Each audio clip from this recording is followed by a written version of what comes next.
This road is now community property, Mr. Callahan, and if you so much as put a cone on it, I'll have you arrested for obstructing emergency access. We have lawyers. What do you have?"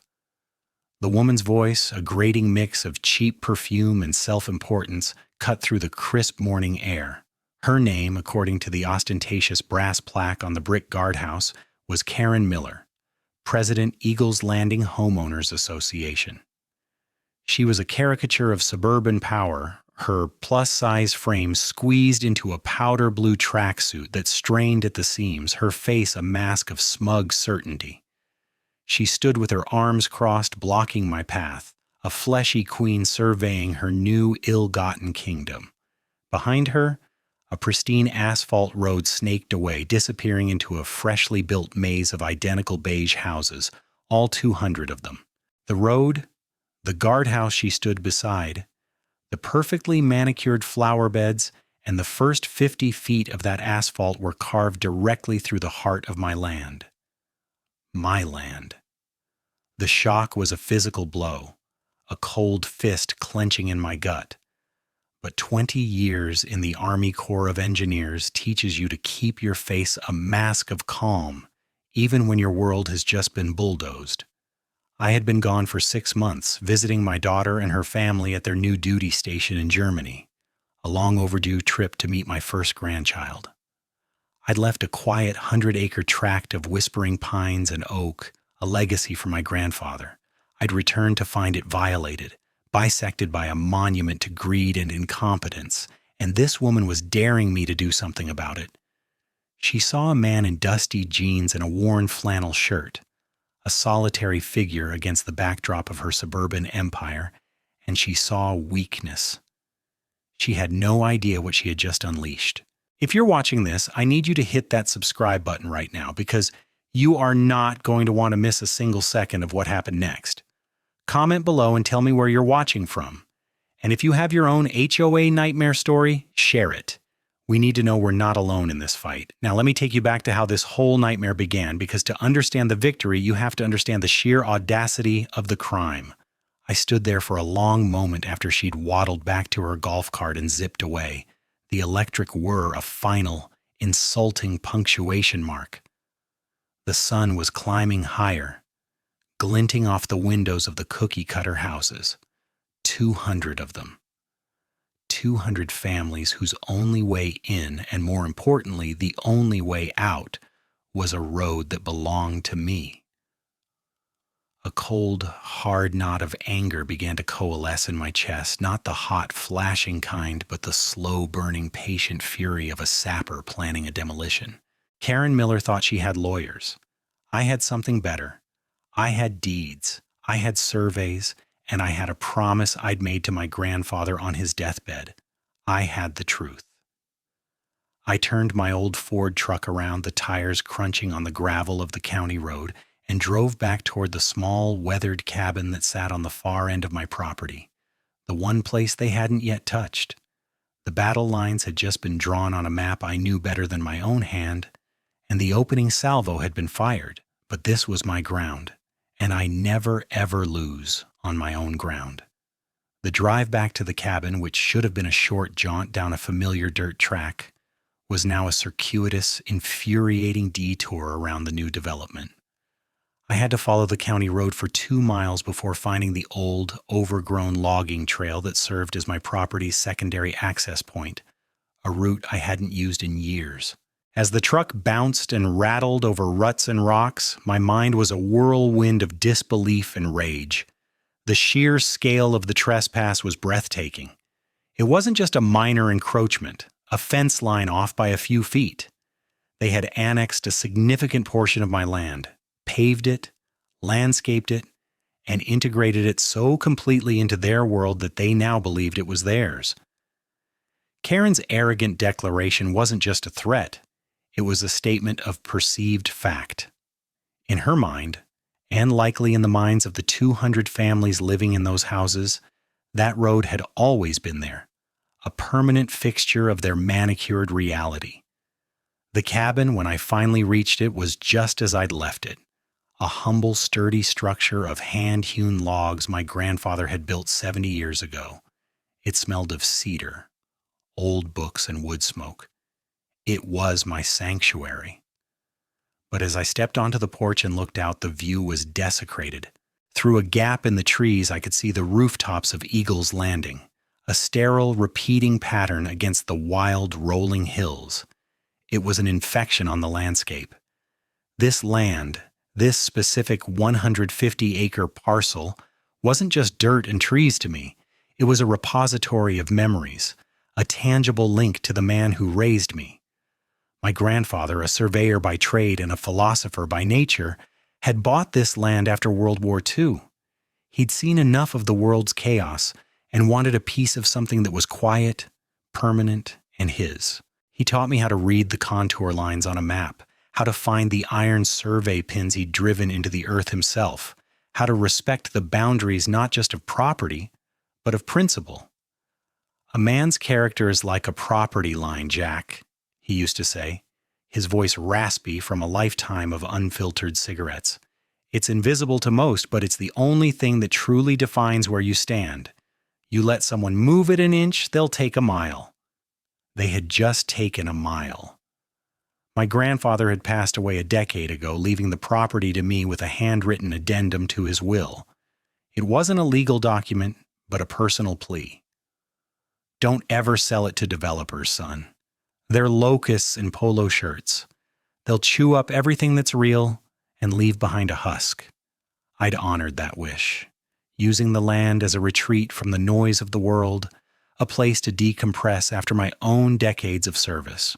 The property itself was shaped like a large, awkward rectangle, a remnant of old farm divisions. The long, narrow end of it fronted the only county road for miles. The bulk of the acreage stretched deep into the wooded hills behind it. Next to my land was another large parcel, but it was completely landlocked, surrounded by my property on one side and steep, state-owned conservation land on the other three. For years, it had been nothing but a dense forest, worthless to anyone without a helicopter or an easement.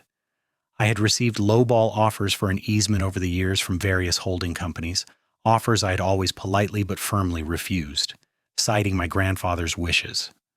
The last offer had come about 2 years ago, and after my refusal, I'd heard nothing more.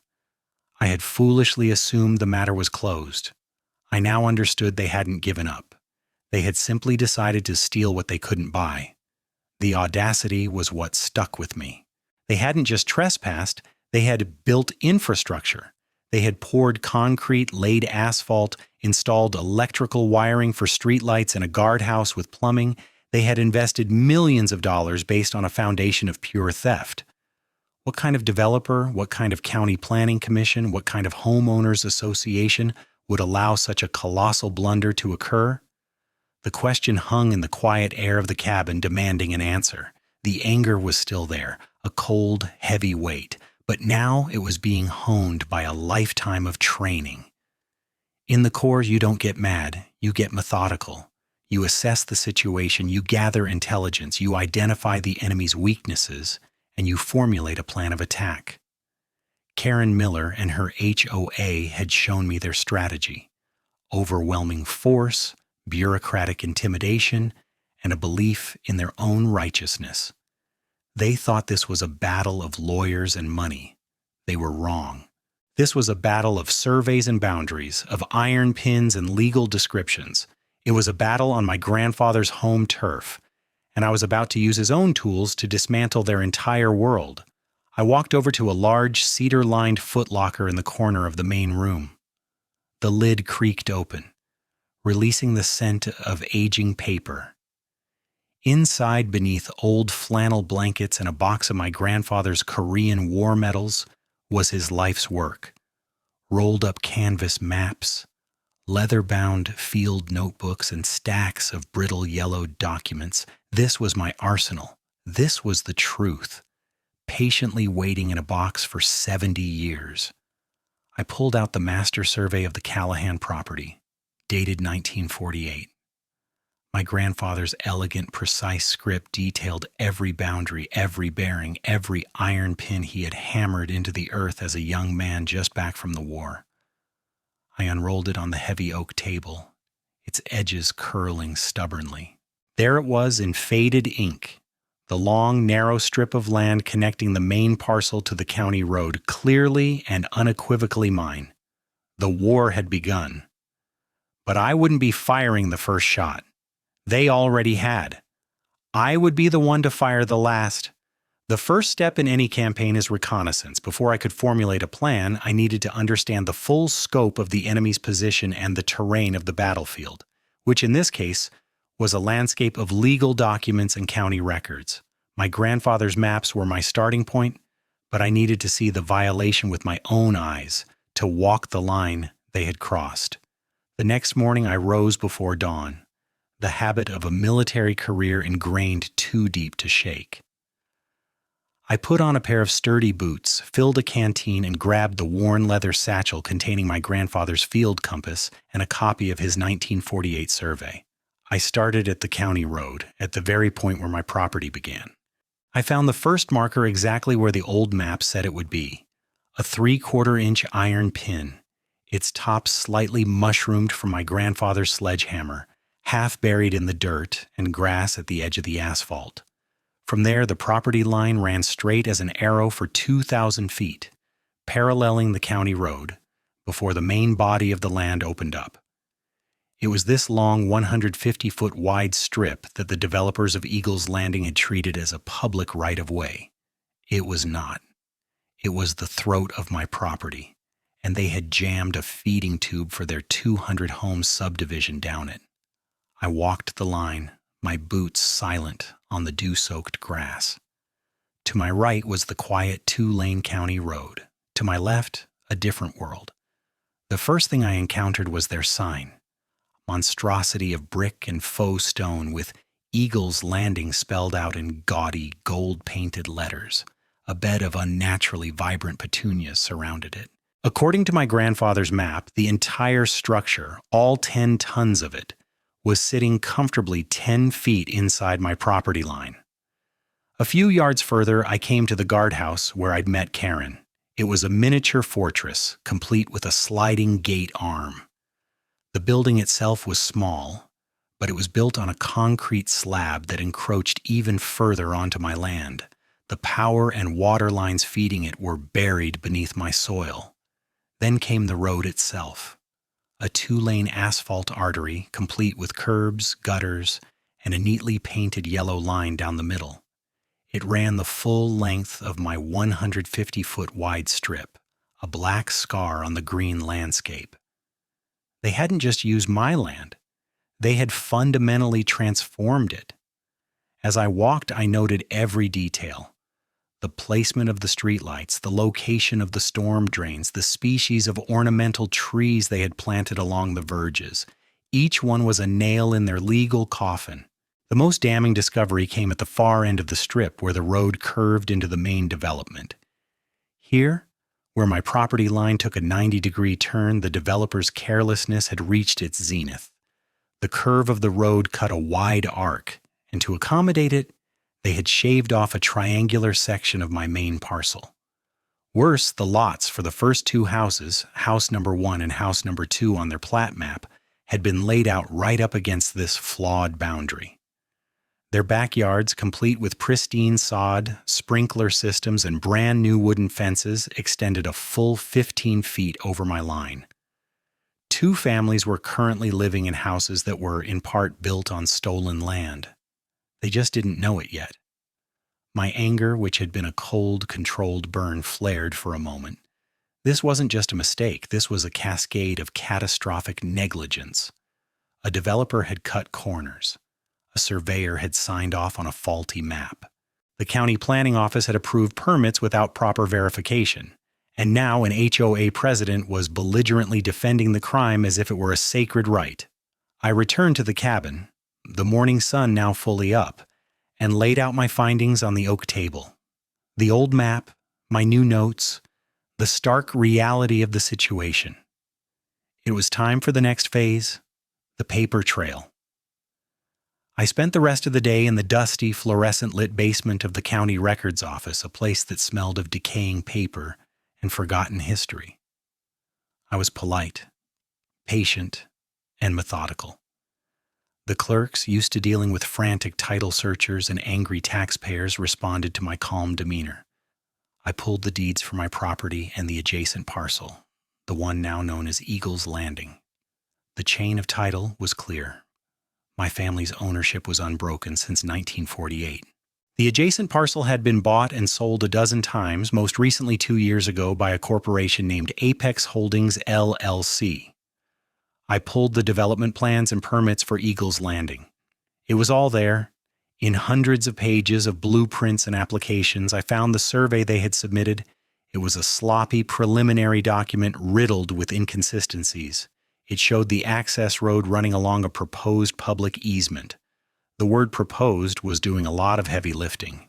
It was a lie, plain and simple. There was no easement proposed or otherwise. They had submitted a fantasy to the county, and the overworked, under-resourced planning department had rubber-stamped it. The final piece of the puzzle fell into place when I looked up the corporate records for Apex Holdings, LLC. As I suspected, it was a shell corporation. It had been formed 3 years ago, purchased the land, overseen the construction, sold the last house, and then, just 2 months before my return, it had been formally dissolved. The locusts had eaten their fill and flown away, leaving the mess for the homeowners and their tin pot dictator Karen to clean up. They had no developer to sue. They were sitting on a 200-home island, and I owned the only bridge. That evening, I sat on my porch, a mug of black coffee in my hand, and drafted my first official communication. It wasn't a letter of anger, it was a letter of fact.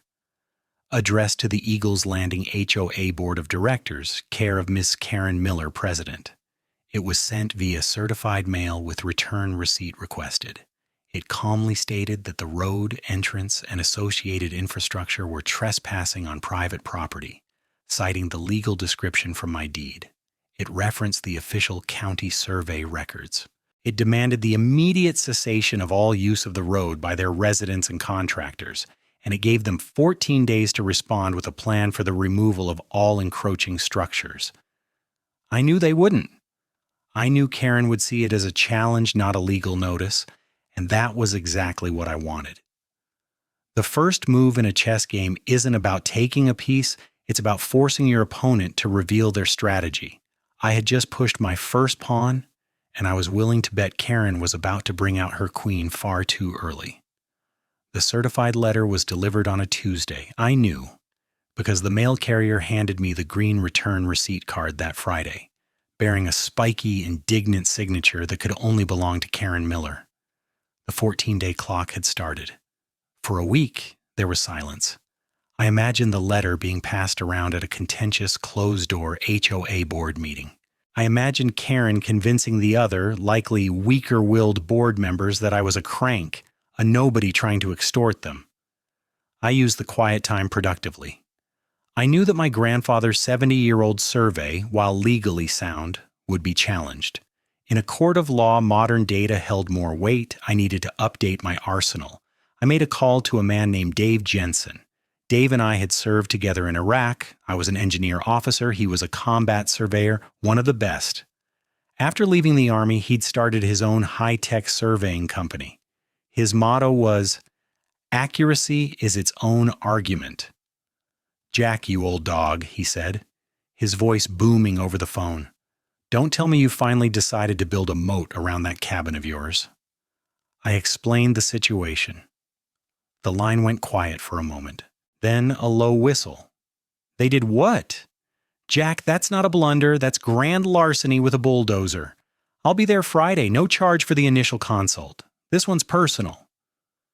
True to his word, Dave rolled up that Friday in a truck that looked more like a mobile command center than a work vehicle. It was bristling with antennas and loaded with cases of high-tech equipment. He was a bull of a man, with a steady gaze and hands that could calibrate $1 million GPS rover or field strip a rifle with equal ease. We spent the next 2 days walking my property. It was a reunion of sorts. 2 veterans back in our element, mapping terrain and assessing a hostile position. But instead of IEDs, we were looking for boundary infringements. Dave planted his GPS tripods, their receivers communicating with a constellation of satellites, locking in positions with centimeter-level accuracy. We found my grandfather's old iron pins one by one, their locations matching the old survey with remarkable precision. Dave would get a lock on the pin, grin, and say, "The old man didn't miss, Jack. He did this with a compass and a steel tape. That's art." As his equipment painted a digital picture of the property lines, the extent of the HOA's trespass became starkly, irrefutably clear. The digital overlay showed the road, the guardhouse, the sign, and the corners of the two houses glowing in an angry red, a digital stain on my land. "It's worse than you thought," Dave said on the second evening, as we looked at the completed survey on his laptop screen in the cabin. "The road is one thing, but the encroachment on those two lots, that's a title insurance nightmare. Their fences, their sprinkler systems, part of their concrete patios, and look here." He zoomed in on the plat map. "The sewer main for this entire section of the development cuts across your corner here. They didn't even get an easement for the utilities." He shook his head, a look of professional disgust on his face. "Whoever signed off on this should lose their license. Hell, they should be in jail." He printed out a thick stack of documents.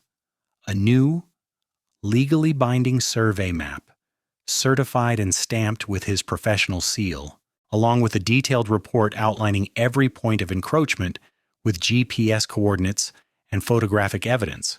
"This," he said, tapping the stack, "is a nuke. You can fight this in court for years, or you can just drop this and watch them surrender." The response from the HOA arrived on the 12th day. It wasn't a letter from a lawyer. It was a thick envelope sent by regular mail from Karen herself. Inside was a deluge of paper. The first was a letter, written in that same condescending tone she'd used in person. It acknowledged my claim, but stated that their own records showed the road as community-deeded property, a legal fiction she had clearly invented. It accused me of harassment. Then came the fines, a bill for $500 for unapproved landscaping, citing the natural, uncut woods that bordered their precious development. A $200 fine for a derelict structure, referring to my grandfather's historic cabin. A notice of violation for improper storage of a vehicle, my trusty old Ford truck. And the grand finale, a formal demand that I immediately cease and desist my efforts to interfere with a dedicated public thoroughfare. It was absurd. It was bureaucratic warfare, designed to overwhelm and intimidate. She was trying to bury me in paper, to make the fight so annoying and expensive that I would just give up. She had mistaken my patience for weakness. I carefully took each document and placed it in a new file folder labeled HOA Correspondence Evidence. This wasn't just a response, it was a confession. It was proof of her bad faith, her aggressive stance, and her complete disregard for the legal process. The final page of her screed was the most revealing. It was a generous, one-time offer. In recognition of my long-standing ties to the area, the HOA was prepared to offer me a charitable donation tax receipt if I would formally sign over the deed to the road. They would value the donation at $1,000 to maximize my tax benefit. They were offering to let me pay them for the privilege of having my land stolen.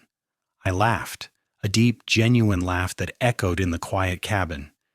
The Queen hadn't just brought her piece out early, she had marched it right into the center of the board, completely unprotected. She thought she was wielding a club, but she had just handed me a shield and a sword. It was time to escalate, but not in the way she expected. I wasn't going to send another letter. I wasn't going to file a lawsuit yet. The next step was to talk to the people she claimed to represent. It was time to see if the subjects of Eagle's Landing were as loyal to their queen as she believed.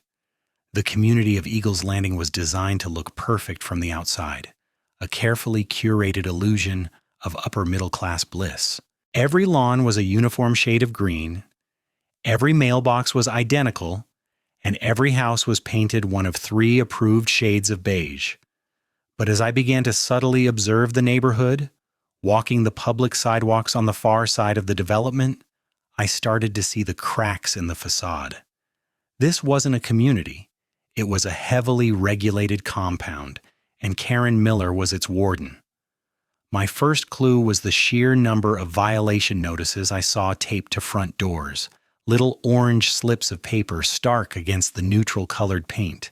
I saw one on a house where a child's bicycle had been left on the porch, another on a door where the welcome mat was a non-approved design. It was tyranny on a microscopic scale. My opportunity to connect with a resident came unexpectedly. I was in the local hardware store picking up some supplies when I overheard a young couple in the next aisle.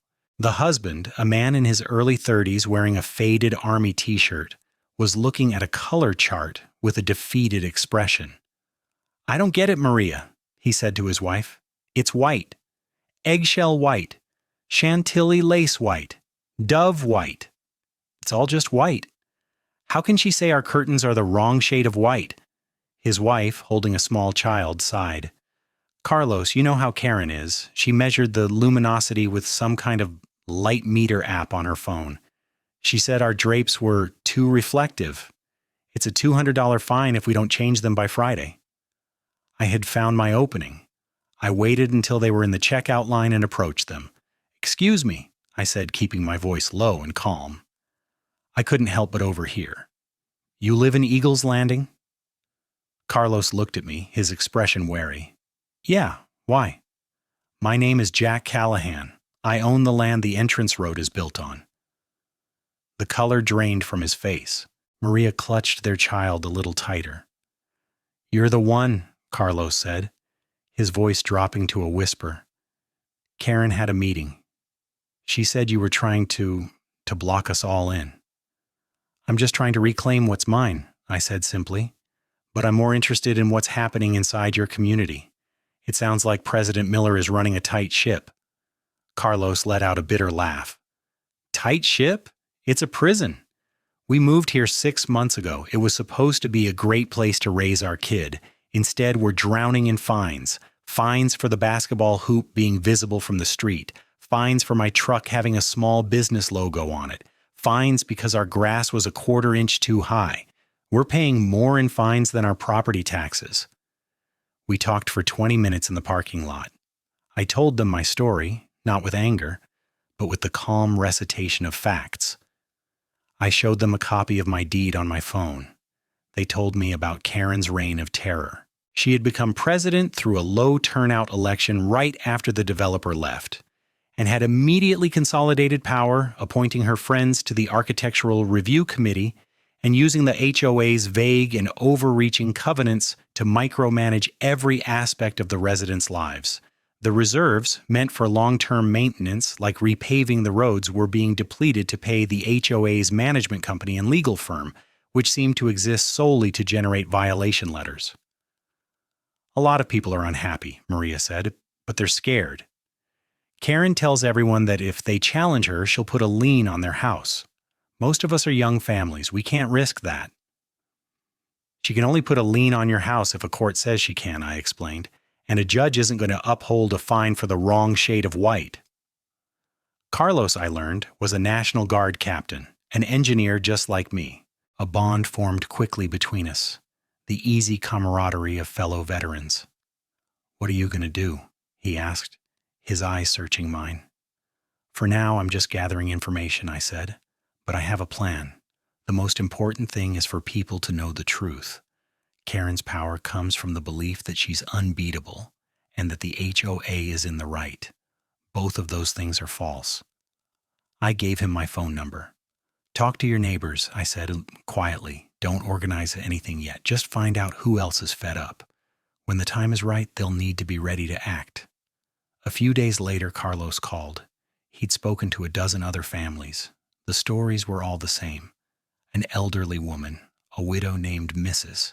Gable, was heartbroken after being forced to tear out a garden of prize-winning roses her late husband had planted because roses weren't on the approved foliage list.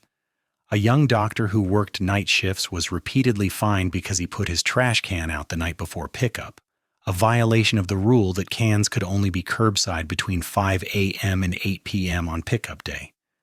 The community wasn't just unhappy, it was a powder keg of resentment, waiting for a spark.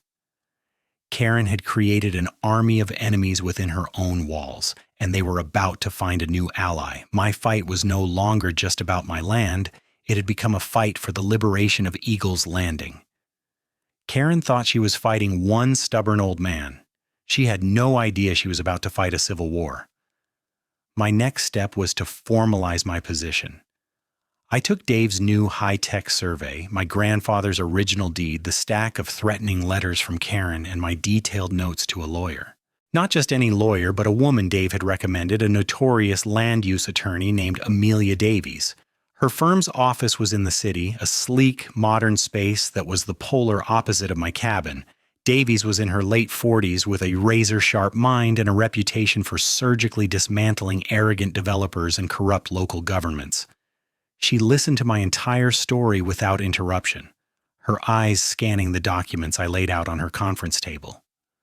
When I finished, she leaned back in her chair, and a slow, predatory smile spread across her face. "Mr. Callahan," she said, her voice a low purr of legal aggression. "This is the most beautifully clear-cut case of trespass, ejectment, and bad faith governance I have seen in my entire career. It's a work of art." She had just confirmed what I already knew. The nuke was real, and we were about to decide where to drop it. "So what's the plan?" I asked, as Amelia Davies reviewed the certified survey from Dave's company one last time, her finger tracing the bold red line of my property. "Do we sue the HOA? The title insurance company?" She looked up from the documents, her sharp eyes glinting with strategic fire. "Suing is slow, Mr. Callahan. It's a war of attrition, months of discovery and depositions. Karen Miller strikes me as the kind of person who enjoys that, who feels powerful in a drawn-out legal slog. We're not going to give her that satisfaction. We're not going to file a lawsuit. We're going to execute a summary repossession." I raised an eyebrow. "Summary repossession?" "It's an old, beautiful piece of property law," she explained, a hint of reverence in her voice. "When someone is physically occupying your land without your permission, you don't need to sue them for damages, at least not at first. You have the right to eject them. You provide legal notice to vacate if they fail to comply. You have the right to physically remove them and their property. In this case, their property is a road, a guardhouse, and the back 15 feet of two houses." The sheer, beautiful simplicity of it hit me. We weren't asking a judge for permission. We were informing them of an action we were legally entitled to take. "But what about the 200 homes?" I asked, "and they'll be completely trapped. The political and media fallout would be immense." "Exactly," Amelia said, her smile widening. "It will be a crisis of their own making, a crisis so immediate and so total that it will force an instant resolution. The title insurance company that underwrote this whole disaster will have no choice but to come to the table with a very, very large checkbook. The developer has vanished. The county will want to wash its hands of the permitting error. The HOA has no money and no legal standing. All the leverage, every last bit of it, will be in your hands." The plan was brutal. It was audacious, and it was legally sound. It appealed to the military strategist in me. It wasn't about a frontal assault. It was about cutting off the enemy's supply lines and waiting for them to surrender. But Amelia suggested one final step before we dropped the hammer. A move that would serve two purposes. It would give the HOA one last chance to do the right thing, and more importantly, it would provide us with the ultimate evidence of their bad faith when they inevitably refused. "We're going to send them a formal, legally reviewed settlement offer," she said. "We will be exceedingly reasonable. We'll offer to sell them a permanent easement for the road. We'll base the price on a fair market valuation which, given that it provides sole access to a multi-million-dollar development, will be substantial. We will also offer to sell the two affected homeowners the small, encroached-upon slivers of their backyards for a nominal fee, say $1 each, contingent on the HOA accepting the easement deal. This is called a quiet title action." "You think they'll accept?" I asked, though I already knew the answer. "Of course not." She scoffed. "Karen Miller will see this as a sign of weakness. She will see the word offer and think you're ready to negotiate down. She won't see that it's a legal formality, a final box to check before we launch. She will almost certainly reject it, probably in a very public and arrogant way. And her rejection of this perfectly reasonable offer will be Exhibit A when we explain to a judge, the media, and the trapped residents why you had no choice but to take more drastic measures. Amelia drafted the offer that afternoon. It was a masterpiece of legal precision, polite in tone but ironclad in its implications. It laid out the indisputable facts, referenced the new survey, and presented the clear two-part solution. It gave them 30 days to accept. "I'm going to advise you to do one more thing, Jack," she said as I prepared to leave. "Carlos, your man on the inside, said Karen is having a public HOA meeting next week to discuss the access road issue. You should go. Am I allowed in?" The meeting is for HOA members, but since a portion of their common area, namely the entrance, is on your property, and they've been fining you as if you're subject to their rules, I'd argue you have every right to be there. Don't speak. Don't cause a scene. Just sit in the back and record it on your phone. Most states, including this one, have single-party consent laws for recording conversations in a public setting. An HOA meeting is a public setting. The settlement offer was sent via courier the next day, ensuring it would arrive well before the scheduled meeting. The trap was now fully set. All the pieces were in place. The legal justification, the irrefutable evidence, the internal discontent within the community, and now a final, reasonable offer designed to be rejected. Karen Miller was walking toward a cliff of her own creation, and we had just offered her a parachute, knowing full well she was too arrogant to believe she would ever fall. I felt a grim sense of satisfaction. The anger had long since cooled into a diamond-hard resolve. This was no longer just about my land. It was about principle. It was about proving that rules apply to everyone, even those who believe they are above them. My grandfather had said a man's character is like a property line. Karen Miller had spent her entire life ignoring lines. I was about to draw one she could not cross. The Eagles Landing Community Clubhouse was exactly as I'd pictured it, a symphony of beige and cheap gold fixtures with an oversized faux crystal chandelier hanging in the center of the main meeting room.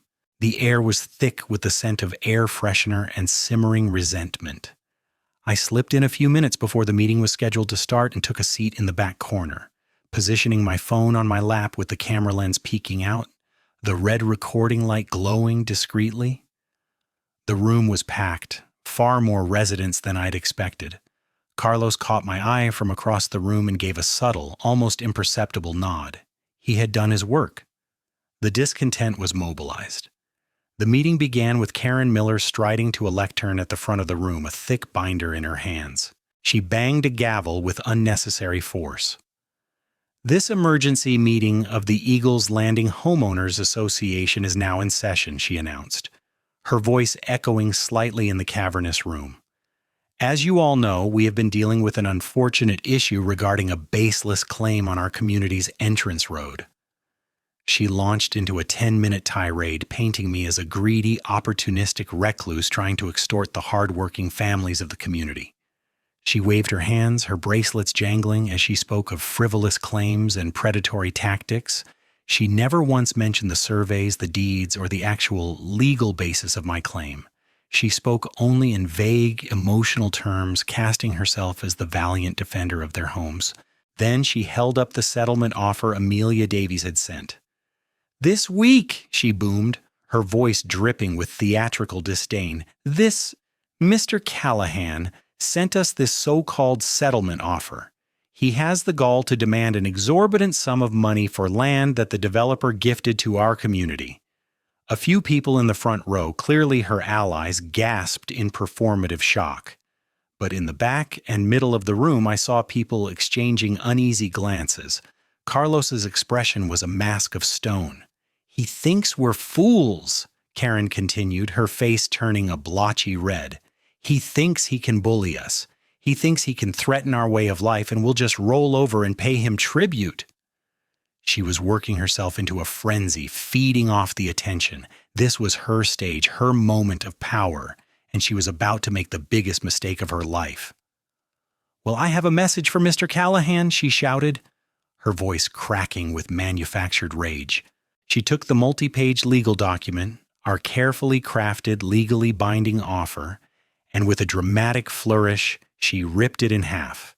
Then she ripped it in half again and again, letting the pieces flutter to the floor like confetti. A wave of stunned silence washed over the room. Even her allies looked shocked. This wasn't leadership, it was a tantrum. "This is what I think of his offer," she screamed into the silence. "We will not pay 1 cent of extortion money. I will use every dollar in our reserve fund, every last penny, to fight this man in court. We will hire the best lawyers. We will countersue him for harassment. We will file motions with the county to have his dilapidated property condemned as a public nuisance. We will not be intimidated." It was more than I could have ever hoped for.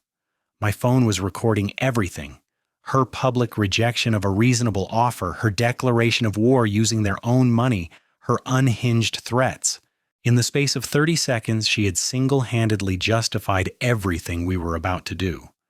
A hand shot up in the middle of the room. It was Mrs. Gable, the elderly widow whose roses had been torn out. Her voice, though quiet, was steady and clear. "Karen," she said, "the reserve fund is for paving the roads and replacing the roof on this clubhouse. It's not for your personal legal battles. How much is this going to cost us?" Karen whirled on her. "It will cost what it costs to defend our homes, Eleanor. Perhaps if you spent less time worrying about finances and more time adhering to the community's landscaping standards, we'd all be better off." A collective gasp went through the crowd. Attacking a beloved grieving widow was a step too far. Carlos stood up. His voice was calm, but carried the unmistakable authority of a military officer. "Karen, I have a question. Have you or has any member of this board seen an independent certified survey of the property line in question?" Karen's eyes narrowed. "That is a procedural question that is not relevant to this discussion, Mr. Garcia." "With all due respect, Madam President," Carlos countered, his voice like steel, "it is the only relevant question. We are about to spend our entire reserve fund on a legal fight. The residents have a right to know if we are fighting for land we actually own." "You're out of order," Karen shrieked, banging her gavel. "This is not a debate. This is an informational session." But she had lost the room. People were murmuring, turning to their neighbors. The seeds of doubt had sprouted into a forest of mistrust. They weren't looking at a strong leader. They were looking at a panicked tyrant who was refusing to answer the most basic question. They saw a woman willing to bankrupt their community to save her own face. I had everything I needed. I quietly stood up and slipped out the back door, the recording still running on my phone. The air outside felt cool and clean. I sent a 1-sentence text to Amelia Davies. She tore up the offer and declared war. "We are green for go." Her reply came back seconds later. "Excellent. The notices of ejectment will be filed with the court and the sheriff's office in the morning. The fencing company is on standby. Choose your day, Mr. Callahan." I looked back at the clubhouse, at the beige monument to suburban folly. The lights were on, but the party was over. Karen Miller had just thrown a lighted match into a room full of gasoline, and I was about to lock the door. The day I chose was a Monday, the beginning of the work week, the school week, maximum disruption, maximum impact. My preparations began long before the sun came up, moving with the quiet efficiency of a mission plan. At 4 a.m., I met the fencing crew at the turnoff from the county road. They were a rough-and-tumble outfit I'd hired from 2 towns over, men who were more interested in a paying job than in local politics. The foreman, a grizzled man named Hank, looked at the detailed plans I'd drawn up, which were overlaid on Dave's certified survey map. "So, let me get this straight," he said, taking a long drag from a cigarette. "You want a 10-foot industrial chain link, 3 strands of barb on top, running from this pin straight across their fancy entrance road all the way down to that pin 2,000 feet yonder, and you want it done before anyone can get to work?" "That's the plan," I said. He grinned, a flash of white teeth in the pre-dawn gloom. "Mister, for what you're paying us, we could fence off the gates of hell. Let's get to it." The crew worked with brutal efficiency. The post hole digger, mounted on a skid steer, roared to life, its auger biting into the earth with a deafening shriek.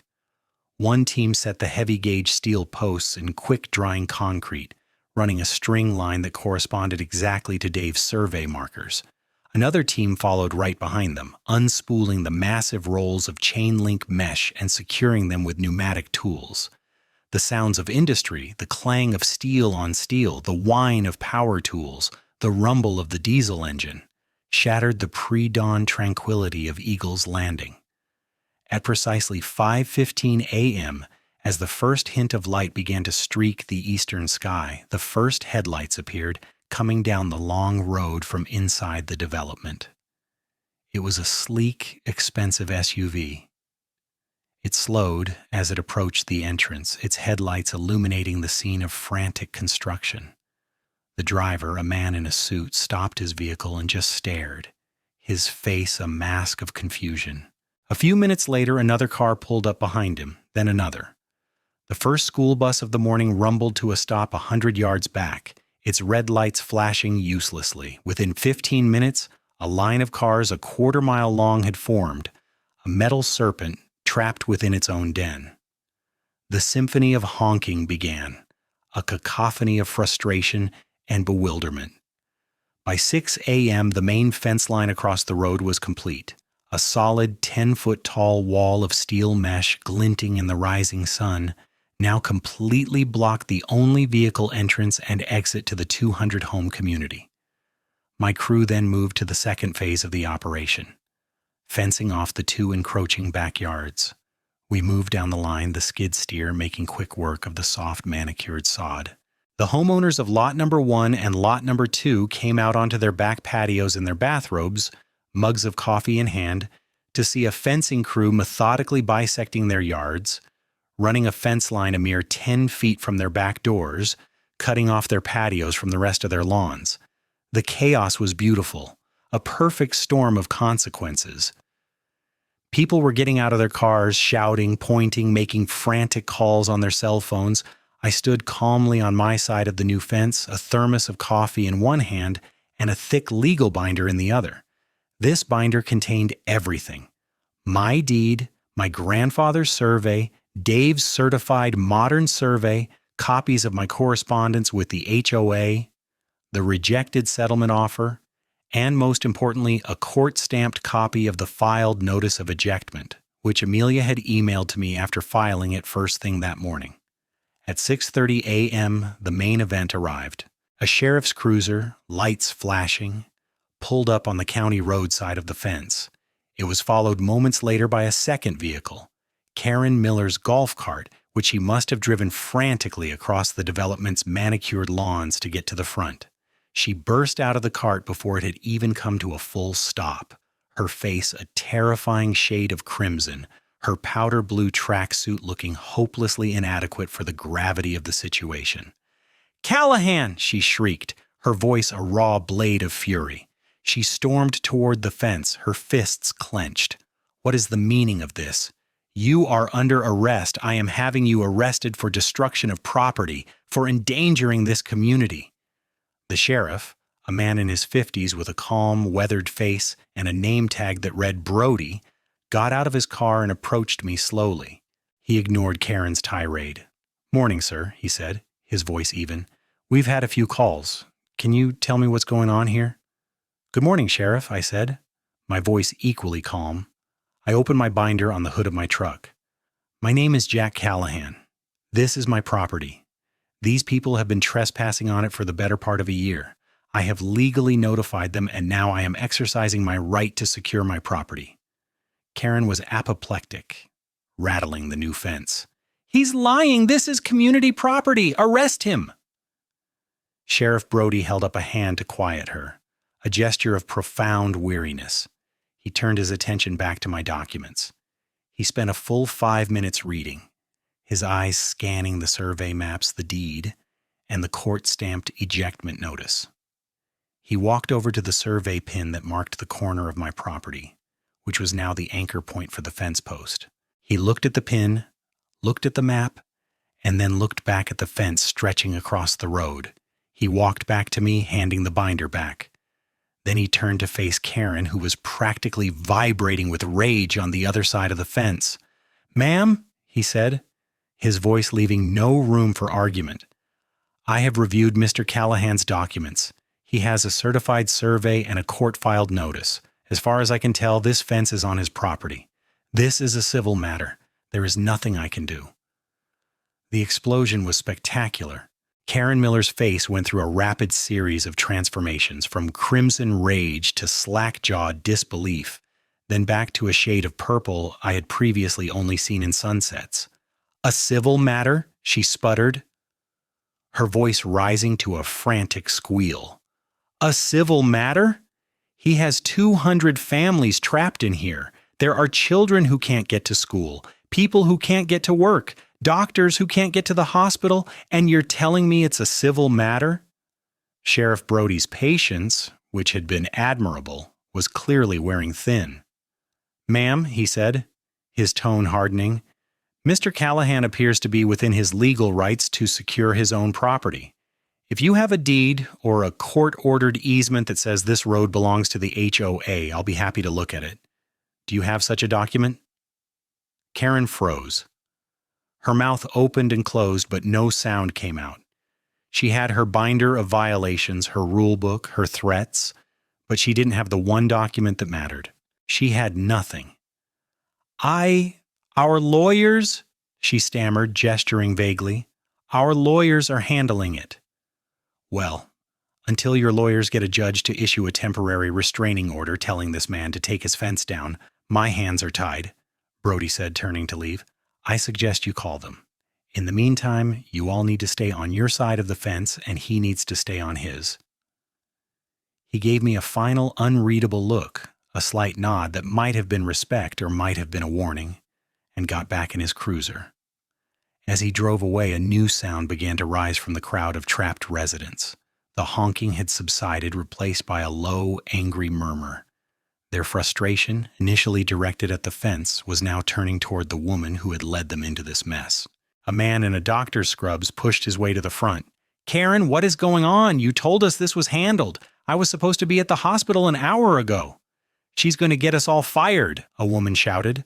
Carlos Garcia, who had made his way to the front of the crowd, stood with his arms crossed, his expression grim. He wasn't shouting. He was just watching Karen, letting the consequences of her arrogance wash over her. Karen, deprived of the sheriff's authority to command, turned her rage on me. You won't get away with this, Callahan. You think this is a victory? You've just made an enemy of 200 families." "No," I said, my voice carrying easily across the divide. "You did that. You did this when you decided to steal my land instead of buying it. You did this when you ignored my legal notices. You did this last week when you stood in front of your entire community, tore up a reasonable settlement offer, and promised to spend their money fighting a battle you knew you couldn't win." I let that sink in. The crowd went quiet, listening. "I have the video of that meeting, by the way," I added calmly. "The part where you called Mrs. Gable a nuisance and refused to answer a direct question about the survey. I'm sure the local news stations would find it very interesting." The blood drained from her face. She looked from me to the faces of her residents, and for the first time she seemed to realize she was not standing with an army at her back. She was standing in a cage with the lions she had starved. "This is temporary," she shrieked, a final desperate grasp for authority.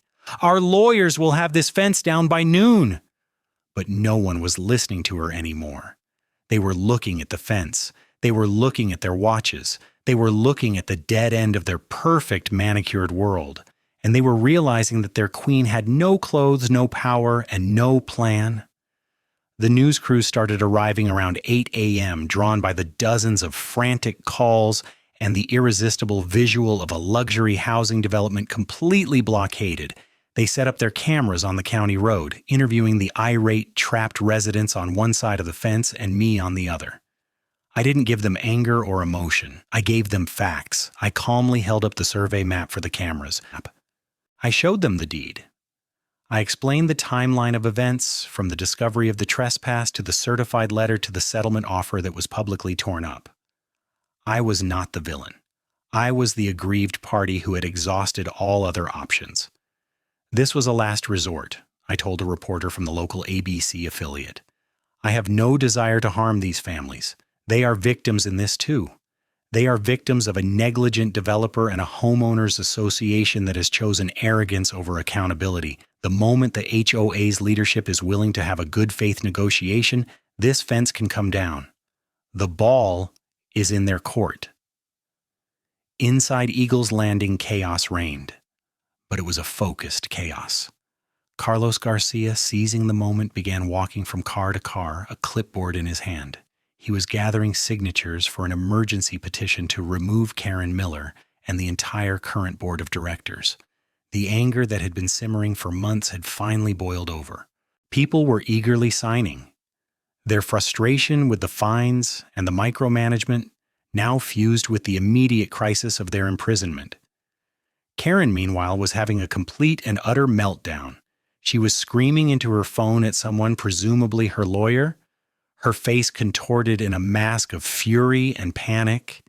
She had built her kingdom on a foundation of sand, and the tide had just come in. The fence, a simple structure of steel and wire, had become something more. It was a physical manifestation of a boundary she had refused to acknowledge. It was a monument to her own hubris, and it was the tool that would ultimately bring her down and set an entire community free. The crisis at Eagle's Landing became the lead story on the noon, evening, and nightly news. The visuals were just too compelling. The endless line of trapped cars, the imposing fence, the sputtering, furious HOA president on one side, and me, the calm, resolute landowner, on the other. My phone began ringing off the hook. The first call was from Amelia Davies. "Jack, that was a flawless execution," she said, a current of triumphant energy in her voice. "The footage of you calmly explaining the situation with the survey map in hand is devastatingly effective. You look like the most reasonable man in the world. Karen Miller, on the other hand, looks completely unhinged. The court of public opinion has already ruled in your favor." The next call was from a harried-sounding man who identified himself as a senior vice president at the title insurance company that had underwritten the entire development. His voice was a tight coil of panic and forced politeness. "Mr. Callahan," he began, "my name is Arthur Croft. I believe we have a situation that requires our immediate attention. It seems there may have been some discrepancies in the original surveys for the Eagle's Landing property." "Discrepancies is a gentle word for it, Mr. Croft," I replied coolly. "I'd call it gross negligence resulting in the theft of a significant portion of my property." There was a pause, and I could hear him taking a deep breath. "Yes, well, be that as it may, we are prepared to do whatever is necessary to rectify this situation as quickly as possible. My team and I can be at your lawyer's office tomorrow morning. We need to get that road reopened." "My lawyer is Amelia Davies," I said. "I'm sure you've heard of her. And the road will be reopened when a comprehensive and binding agreement is signed, not a moment before." I could almost hear him wince through the phone. Amelia's reputation clearly preceded her. Inside the development, the revolution was in full swing. Carlos called me late in the afternoon. "We have signatures from over 150 of the 200 households," he said, his voice filled with a weary excitement. "We've submitted the petition to the HOA management company, invoking the bylaws for an emergency meeting to recall the board. They have to schedule it within 72 hours. "And Karen?" I asked. "She's locked herself in the clubhouse. We saw her lawyer's car come and go. She's finished, Jack. No one will listen to her anymore. People are organizing carpools to get their kids from the edge of the property and helping each other out. For the first time, this place actually feels like a community." The fence stayed up for 2 more days. 2 days of frantic negotiations. The meeting took place at Amelia's office. It was me, Amelia, and Dave, the surveyor, on one side of the massive conference table. On the other side were 3 grim-faced lawyers from the title insurance company, led by Arthur Croft. Karen Miller and the HOA were not invited. They were no longer relevant to the solution. Amelia was in her element. She was a shark in a tank full of seals. She laid out our terms, which were non-negotiable. First, the title insurance company would pay for a permanent, legally recorded easement for the road. The price was based on Dave's professional appraisal of the land's value as sole access to a $100 million development. The number was staggering, but they didn't even blink. They knew the cost of not agreeing was infinitely higher. Second, they would pay to purchase the two encroached upon slivers of land behind houses number 1 and number 2 at the same premium rate. That money would be put in escrow, and I would then complete the sale to the homeowners for the promised $1 each, but only after the third condition was met. The third condition was my masterstroke, the one Amelia had called poetic justice. As a condition of this settlement, she stated, looking Arthur Croft directly in the eye, your company will make a separate, non-deductible payment directly to the Eagles Landing HOA. The payment will be equal to the entire current balance of their reserve fund. Croft looked confused. You want us to double their reserves? Why? No, I cut in, speaking for the first time. You're not doubling their reserves, you're refilling them, because the final condition of this deal is that the new HOA board, once it's elected, will use its entire current reserve fund to issue a full 100% refund of every fine, fee, and penalty that has been levied against any resident since the day Karen Miller took office. Every penny. Amelia smiled. My client wants to ensure that the community you helped create is made whole, not just on the map, but in their bank accounts. He wants the reign of terror to be officially and financially reversed. The lawyers looked at each other. They were on the hook for a colossal sum, but they knew they had no choice. Their company had failed, and this was the price of that failure. After a brief consultation, Arthur Croft slid a piece of paper across the table. We agree to all term, he said, his voice flat with defeat. The agreement was signed and notarized that afternoon. The wire transfers were initiated. The emergency HOA meeting was held that evening in the clubhouse. It was short and brutal. Karen Miller, looking pale and deflated, was recalled by a vote of 178 to 3. The rest of her board resigned in disgrace. A new interim board was elected, with Carlos Garcia as its president. The next morning I stood by the fence as Carlos walked up, a set of bolt cutters in his hand. The news cameras were there again, but this time the mood was entirely different. Ready to do the honors? I asked. It's my pleasure, he said. He snipped the thick wire holding the gate section closed. I swung the fence open. A cheer went up from the residents who had gathered. It wasn't just for the open road, it was a cheer of liberation. The first car to drive out was Mrs. Gables. She stopped beside me, rolled down her window, and handed me a small, perfect white rose from a bouquet on her passenger seat. My husband would have liked you, Mr. Callahan, she said, her eyes shining. He believed in standing your ground. I stood there for a long time, watching the cars flow freely in and out. My foreman, Hank, and his crew arrived to dismantle the rest of the fence, their job complete. The final confrontation hadn't been a shouting match or a physical fight. It had been the quiet signing of a document, the silent transfer of funds, the simple snipping of a wire. It was the complete and total victory of order over chaos, of fact over fiction. Months later, the world had settled into a new, better normal. The new HOA board, led by Carlos, had followed through on the promise. The reserve fund was used to refund every one of Karen's tyrannical fines. They rewrote the community covenants, stripping them of all the petty controlling clauses. The approved foliage list was abolished. Mrs. Gable's rose garden was replanted, bigger and more beautiful than before. The wrong shade of white was no longer a finable offense.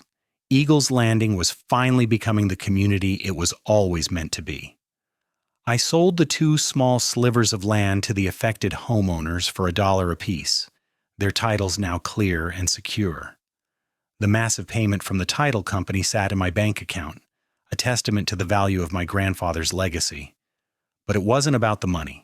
I used a portion of it to set up a legal aid fund for people fighting their own HOA battles, a way to pay the victory forward. One evening, Carlos came over to the cabin. We sat on the porch, the same porch from which I had first seen the desecration of my land, and shared a beer. We could see the lights of eagles landing through the trees, but they no longer looked like an infection. They just looked like homes. We got a letter from Karen's lawyer, Carlos said, taking a sip of his beer. She's moving to Florida, threatening to sue for defamation. We're not too worried. I just nodded, a small smile on my face. Some people never learn. We sat in comfortable silence for a while, listening to the sounds of the woods. The road was still there, of course, a permanent part of the landscape now, but it was no longer a symbol of theft. It was a symbol of justice, a reminder that no matter how powerful or arrogant someone seems, they are never immune to the simple, immovable power of the truth. My grandfather had warned me about the locusts in polo shirts. I had faced them, and I had won. I had held the line. And in doing so, I hadn't just protected a piece of land, I had restored a community. And that was a victory my grandfather would have been proud of.